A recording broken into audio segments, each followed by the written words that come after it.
Bincang sehat bersama STG Probio, probiotik alami. STG Probio, produk herbal hasil fermentasi yang berfungsi untuk meningkatkan metabolisme, imunitas, dan juga stamina tubuh. STG Probio memperbaiki pencernaan, menetralisir racun, menghambat dan mencegah kanker, serta meregenerasi organ. STG Probio juga mampu memperbaiki kualitas darah. Ada beberapa kandungan mikroba pada STG Probio yang sangat baik bagi kesehatan tubuh kita, karena STG Probio mampu meng-cleansing, yaitu membersihkan racun, zat toksin yang masuk ke dalam tubuh melalui makanan dan juga minuman. Dan STG Probio juga bisa menyeimbangkan kecukupan asupan gizi agar organ tubuh kita dapat berfungsi dengan baik.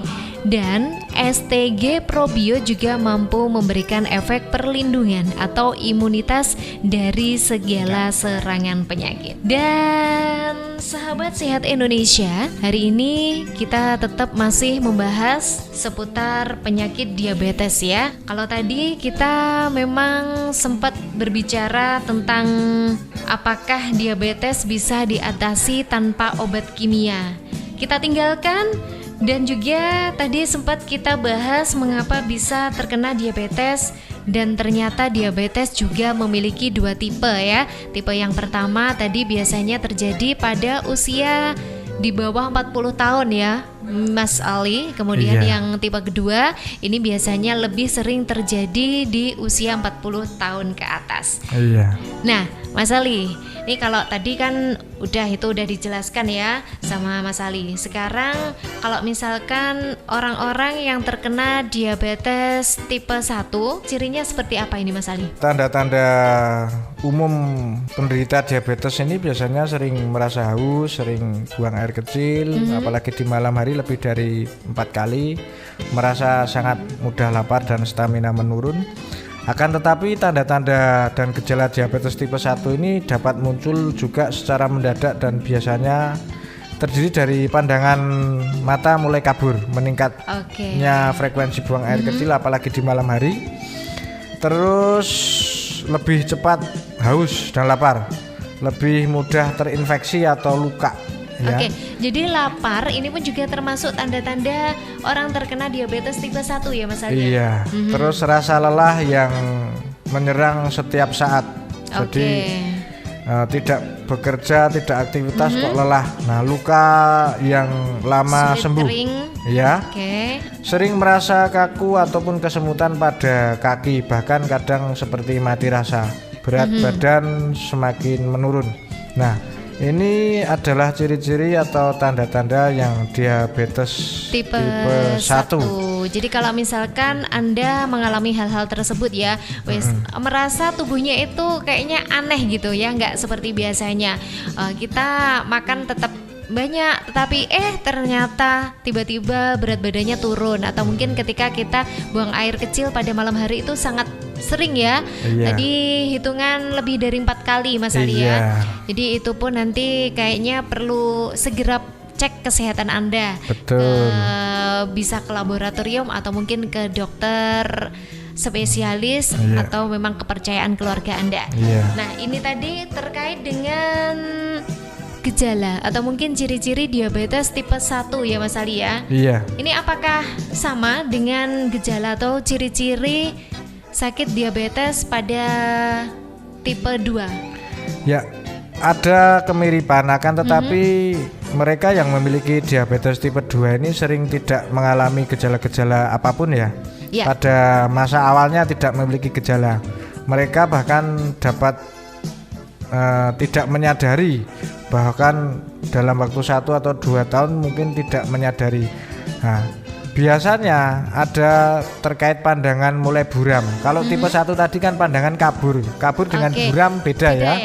Nah, ini kalau sudah ada pandangan mulai buram, terus mulai lelah, rasa lapar mulai meningkat, haus juga mulai meningkat, ini terjadi resistensi insulin atau pradiabetes tipe 2. Nah, sedangkan pada saat berikutnya, tahapan berikutnya, buang air kecil yang sering bahkan siang dan malam, ini juga apalagi malam yang lebih dari 3-4 kali, ini tanda-tanda berikutnya. Luka yang lambat atau pulih sembuh, dan luka itu sering juga terjadi infeksi.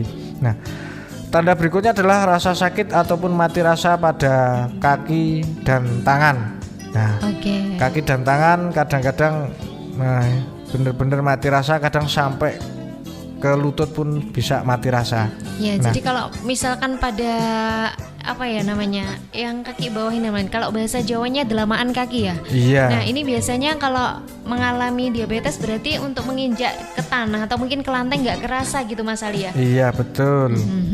Nah, ketika Anda memiliki tanda-tanda diabetes tipe 2 tersebut, tentu lemak Anda, hati Anda, dan sel-sel otot tidak merespon insulin dengan benar.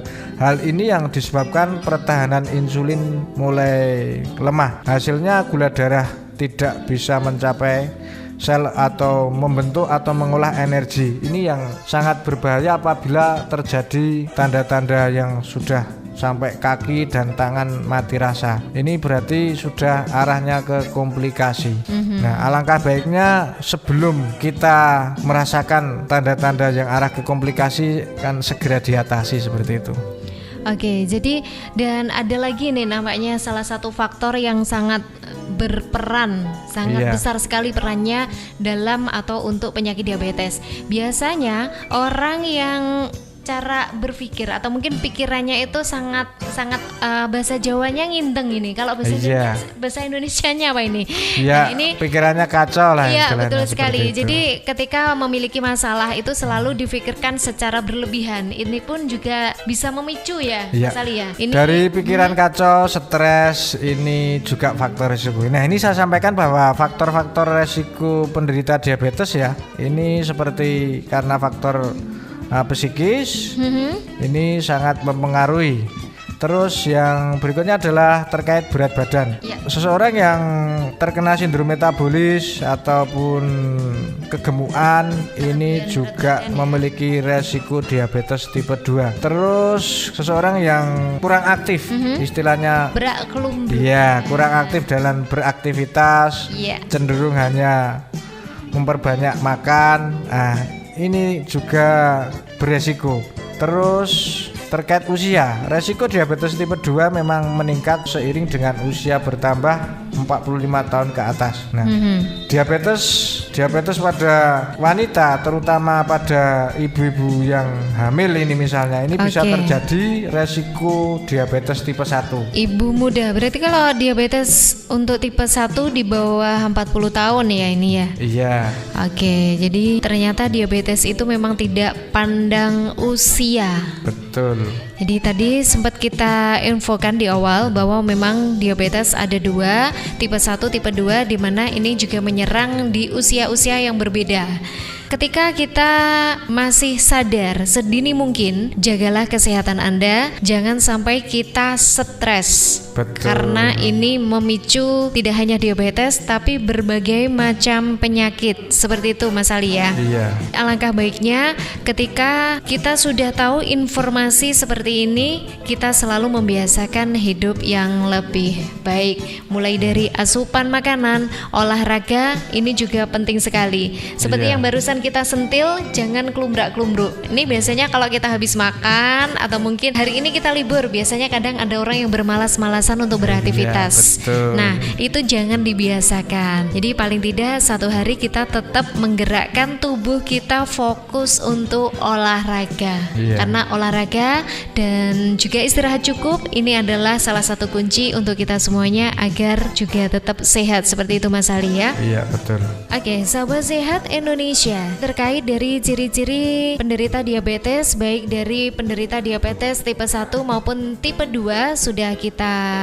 bahas barusan ya. Nah, bagaimana sih solusi penyakit diabetes mellitus ketika kita menggunakan STG Probio? Apakah STG Probio ini bisa digunakan untuk penderita penyakit diabetes mellitus? Ya, perlu diketahui dan tentu sering disampaikan bahwa di dalam komposisi STG Probio mengandung kulit kulit manggis, dan kulit manggis sudah familiar bisa membantu menurunkan kadar gula darah saja. Akan tetapi bukan hanya menurunkan kadar gula darah saja. Dalam kandungan STG Probio tidak hanya berfungsi untuk menurunkan kadar gula darah saja, akan tetapi STG Probio lebih dari itu, karena STG Probio mampu meregenerasi sel. Regenerasi sel apa? Penderita diabetes ini yang bermasalah adalah organ pankreas. Dengan rajin mengkonsumsi STG Probio, tentu saja organ pankreas akan dibenahi kembali sel-selnya yang dari awalnya tidak bisa memproduksi insulin secara optimal. Dengan rajin mengkonsumsi STG Probio, sel atau organ pankreas akan berangsur-angsur normal, berangsur-angsur optimal dalam memproduksi insulin, sehingga kondisi diabetes bisa diatasi atau bisa dikendalikan. Oke, jadi memang STG Probio ini memiliki peran yang sangat penting sekali untuk penderita diabetes ya. Nah, meskipun STG Probio ini mengandung madu. Jadi kalau kita tahu ya, madu itu rasanya manis. Iya. Nah, tetapi untuk penderita diabetes mengkonsumsi STG Probio yang dimana kandungan STG Probio ini ada madunya. Nah, ini tetap aman dikonsumsi ya Mas Ali ya. Iya, makanya saya sampaikan bahwa kelebihan dari STG Probio sendiri ini karena ada kandungan kulit manggis ini sebagai mengontrol kadar gula atau membantu menurunkan kadar gula. Sedangkan probiotik mikroba juga memperbaiki unsur pencernaan. Otomatis namanya pankreas ini masih termasuk dari unsur pencernaan. Jadi selain mengendalikan kadar gula darah secara optimal tanpa efek samping, STG Probio mampu memperbaiki sel organ pankreas yang rusak, sehingga organ pankreas bisa memproduksi insulin secara optimal dan kadar gula darah bisa dinormalkan seperti itu. Oke, untuk STG Probio isi 350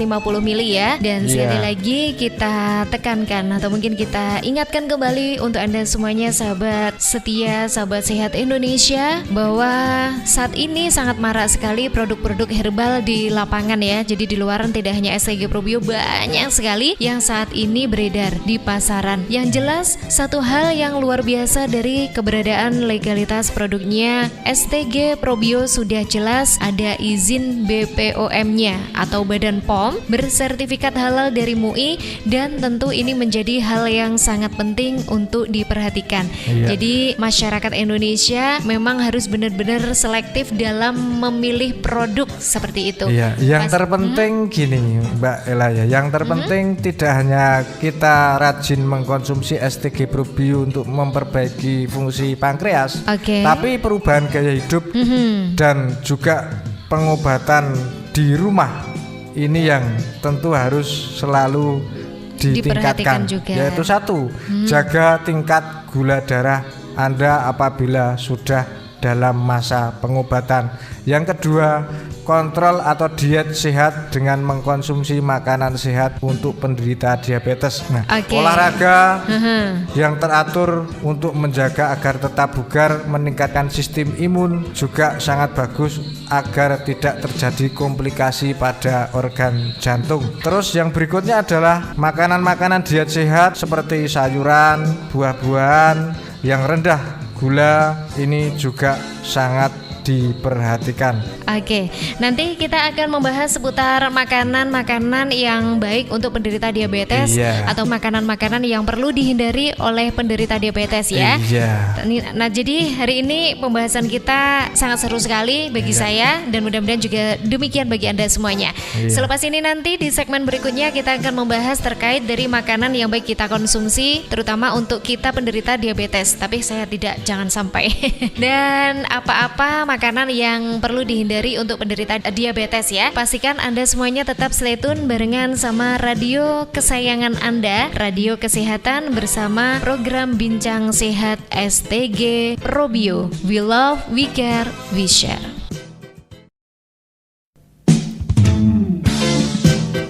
Bincang Salam sehat STG Probio bersama radio kesayangan Anda, radio kesehatan di seluruh wilayah Indonesia. Kita masih bareng sama STG Probio, probiotik alami, isi 350 ml, dan STG Probio ini sudah ada badan POM-nya dan pastinya juga sudah bersertifikat halal dari MUI, merupakan produk asli Indonesia, hasil karya anak Indonesia. Jadi pastikan kita semuanya warga negara Indonesia cintai produk dalam negeri. Nah, di segmen yang terakhir kali ini saya akan bertanya Mas Ali, bagaimana ini? Apakah makanan dan minuman yang mesti dikonsumsi untuk penderita diabetes, baik diabetes tipe 1 maupun diabetes tipe 2? Ini saya jawab kebalikannya dulu ya.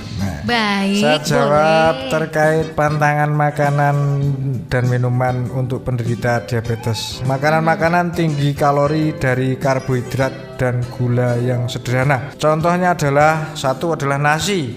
Nasi putih dan makanan berbahan dasar tepung terigu seperti roti, pasta. Ini menjadi pantangan makanan pada umumnya penderita diabetes. Nah, di antara jenis karbohidrat lain seperti singkong, ini juga kadar gulanya tinggi. Nah, supaya gula darah tidak naik secara drastis, alangkah baiknya kita mengganti nasi putih dengan karbohidrat yang lebih rendah. Yang kedua adalah minuman manis. Nah, tidak hanya makanan, ternyata penderita diabetes yang tentu harus diperhatikan adalah minuman manis seperti sirup, ya seperti soft drink, sirup, kopi manis. Nah, ini juga sangat tidak bagus bagi penderita diabetes. Sirup jagung misalnya, sirup kemasan jadi yang ya, sudah seperti yang siap konsumsi, sasetan seperti itu juga lebih baik dihindari. Terus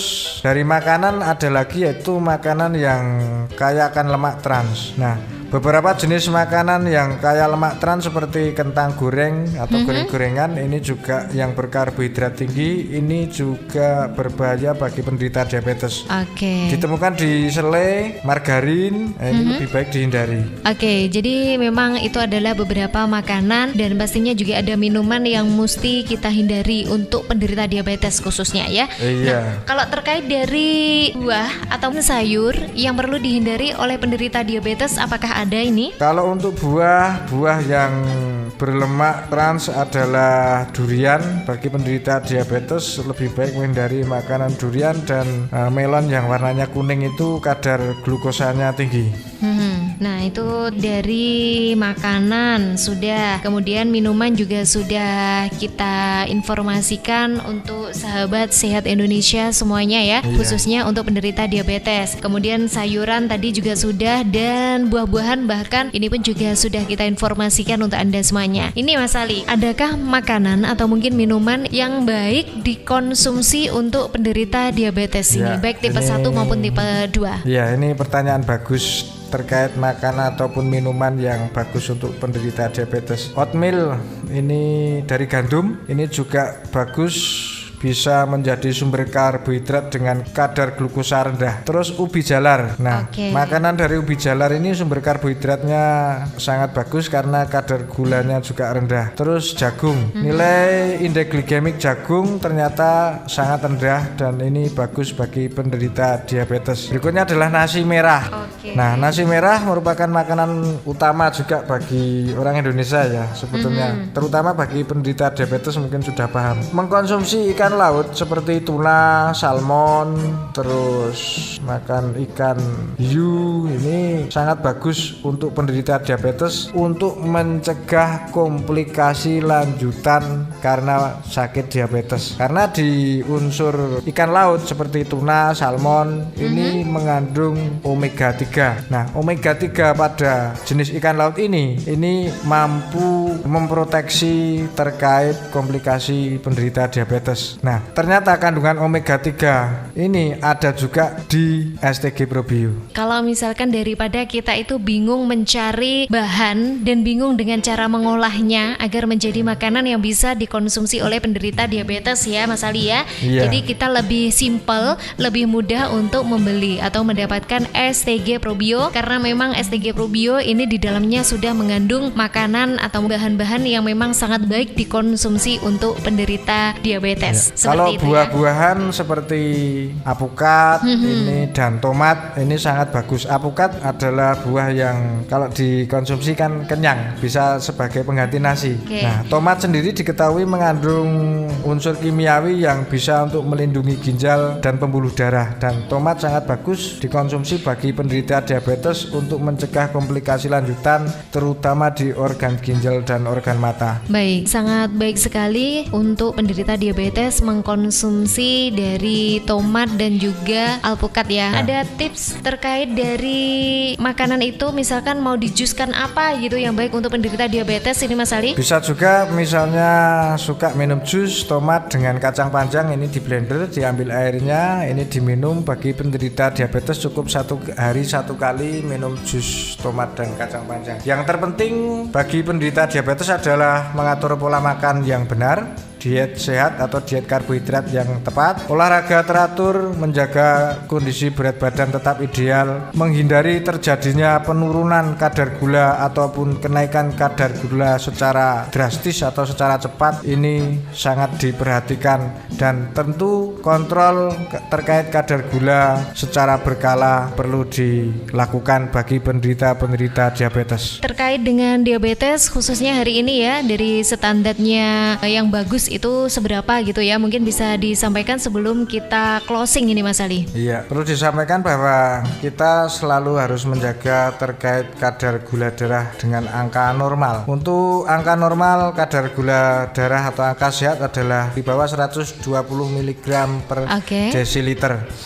Kalau sudah angka lebih dari 150 ini tergolong pradiabetes. Apalagi angka diabetes 200 mg per desiliter ini tentu sudah termasuk penderita diabetes. Alangkah baiknya kita tetap menjaga agar kondisi kadar gula kita di angka normal. Oke, dan untuk Anda sahabat sehat Indonesia, ini saya sarankan kembali, silakan untuk menjaga kesehatan Anda, kita bisa konsumsi 2 seloki dari STG Probio di pagi hari dan juga di malam hari menjelang tidur ya. Ini untuk menjaga kesehatan kita. Paling bagus ini bisa dikonsumsi 1 jam sebelum makan. Dan keunggulan dari STG Probio ini bisa di-mixing dengan obat-obat kimia. Khusus untuk penderita diabetes, ini tetap diperbolehkan mengkonsumsi obat-obatan dari sarana dokter dan juga bisa konsumsi dari STG Probio. Seperti itu Mas Ali ya. Baik, sebelum kita berpisah, ada beberapa yang mau disampaikan Mas Ali untuk seluruh sahabat sehat Indonesia. Ketika merayakan hari kelahiran yang tentu kebanyakan dari kita menyebutnya sebagai hari ulang tahun. Banyak orang mendoakan agar kita panjang umur, banyak amal, banyak rezeki atau rezeki melimpah, kuat iman, dan kita tetap sehat. Ketika itu pula kita pun mendoakan hal yang sama bagi mereka. Bagaimana kesehatan menjadi nilai penting dalam hidup manusia sejak lahir hingga ajal. Kesehatan disamaartikan dengan kebahagiaan. Kesehatan adalah harmoni selaras mulai dari dimensi sosial, dimensi teologis, dimensi fisik. Kesehatan merupakan harta terpenting dari kehidupan. Maka mari kita tetap menjaga kesehatan dengan selalu tetap gaya hidup sehat, olahraga teratur, istirahat teratur, dan tetap berpikir positif. Oke, dan jangan lupa untuk selalu mengkonsumsi STG Probio. Untuk Anda yang sehat, silakan konsumsi 2 kali sehari, pagi dan juga malam hari. Dan sekali lagi untuk Anda yang menderita atau mungkin terganggu kesehatannya, nanti bisa konsumsi 3 kali sehari. Apalagi khusus untuk Anda penderita penyakit berat, silakan dosisnya ditambah ya. Kalau aturan dari kita ada 2 seloki pagi, 2 seloki siang, dan juga 2 seloki pada malam hari. Baik, saya sampaikan banyak terima kasih untuk Mas Ali Mustafa, pakar pengobatan herbal Indonesia yang selalu setia menemani kita semuanya di Bincang Sehat bersama STG Probio. We love, we care, we share. Saya juga pamit dan kita akan ketemu lagi di lain kesempatan. Salam sehat. Wassalamualaikum warahmatullahi wabarakatuh.